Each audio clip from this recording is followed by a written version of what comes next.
Hey there and welcome to the Ingles table. I'm Smoking Joe Lasher and today we're going to make a delicious pulled chicken nachos. We're going to use some great ingredients I got from my local Ingles, so let's get started.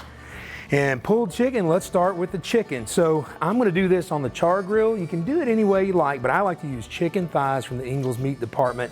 I've got my char grill set up outside for indirect cooking, which means the charcoals are on one side and there's nothing on the other. And that's where we're going to set those chicken thighs when we take them out. But to prep these, what I like to do is when you pick these up, they're bone-in, skin-on chicken thighs. I like to pull that skin back just like so. And then exposing the thigh meat. And we're going to use a little bit of olive oil on each one of those, which is going to help keep this seasoning, which is simply a seasoning of black pepper, and we want to be liberal with it. Really put it on there because we're going to lose some of it in the cooking process. And then we're going to take some salt, put on there, and then we're going to take this skin and wrap it right back over the top just like so. So you make a nice little bun, if you will, of these thighs, just like so. And that skin is going to protect the meat. And essentially by doing indirect cooking, you're not over direct flame. So it's almost air frying these chicken thighs rather than grilling them. So I'm going to take these out to the grill, place them, and we'll be right back to make some homemade salsa. All right, so we've got our chicken thighs on the grill. That's going to take anywhere from 15 to 20 minutes. You want to pull those at an internal temperature of not less than 165 degrees. So what I've done is I've got about a half a dozen Roma tomatoes from the produce department. Chopped those up, diced them if you will. I've got about a half of a large sweet onion. I like to use Vidalia onions, but yellow or sweet onion anytime, any one. Just gonna pour that in there. I've got 2 diced jalapenos.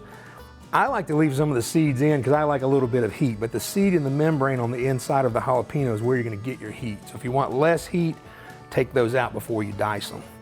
I'm going to pour that into there. We have this is a red wine vinegar. You can use apple cider or distilled vinegar. I like the red wine, gives it a little unique flavor. And we have got some chili powder, some salt and pepper. I'm just going to put that right in there just like so. And then I've got some chopped fresh cilantro. I'm going to drop that in. And we're just going to mix this up very liberally. You can add some garlic if you'd like. I'm going to mix that. And then right before I serve this, or I top my nachos with this, I'm going to squeeze a half a lime right over top of that. Or you can do it now. Pop this in the fridge or start eating right away. But that's going to be some delicious salsa. While that cools and the chicken are cooking, we're going to make a homemade queso. All right, so I've got a small saucepan and I've got my heat here on, well, this particular burner is pretty much hot the whole time, so I'm going to have to pay particular attention. But over medium-high heat at home, you want to start with a 12-ounce can of evaporated milk. And we want to put about a tablespoon of cornstarch into there. And we're going to keep whisking that until it begins to simmer. All right, so we've got this evaporated milk and cornstarch to a simmer. Now this gets a little tricky. You're going to watch your heat. What we're going to do is I've got some sliced American cheese, and I've just cut it into cubes. And we're just going to continue to drop that in and continue with the whisk while that cheese melts. And it doesn't take long at all to melt this cheese down. So you can use like I said, a Laura Lynn sliced American or pepper jack. As long as it's a processed cheese, it's going to really help with the melting process. And technically, it needs to be a white cheese as well for that traditional queso look. Most importantly is just to continue to whisk because this was a recipe for burning your pot. Still going to taste delicious, but it's going to make a heck of a cleanup. Whisk, whisk, whisk away. All right, once we have the American cheese or the pepper jack, whatever you decide to use, then we're gonna start adding some mozzarella cheese. And that gives it a really, really nice creaminess. And I like to add, for this particular recipe, about 8 to 10 ounces, but the more you like, the cheesier you like, the cheesier or more you can add. If your queso starts to thicken a little too thick, you can always just add milk to thin it out. But I mean, we're getting just a beautiful, creamy cheese queso right here. So I've got my heat still on low, just letting that flame do its work. Now that we've got it pretty much melted, I have a mixture of chili powder and red pepper flakes, and I've got some diced jalapeno.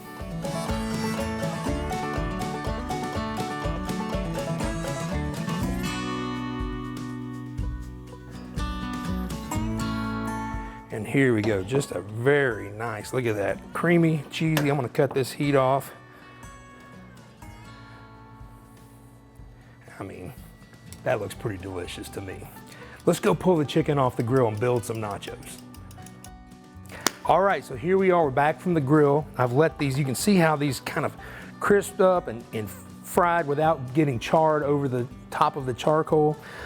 These thighs, I've let them cool off a bit so I can handle them.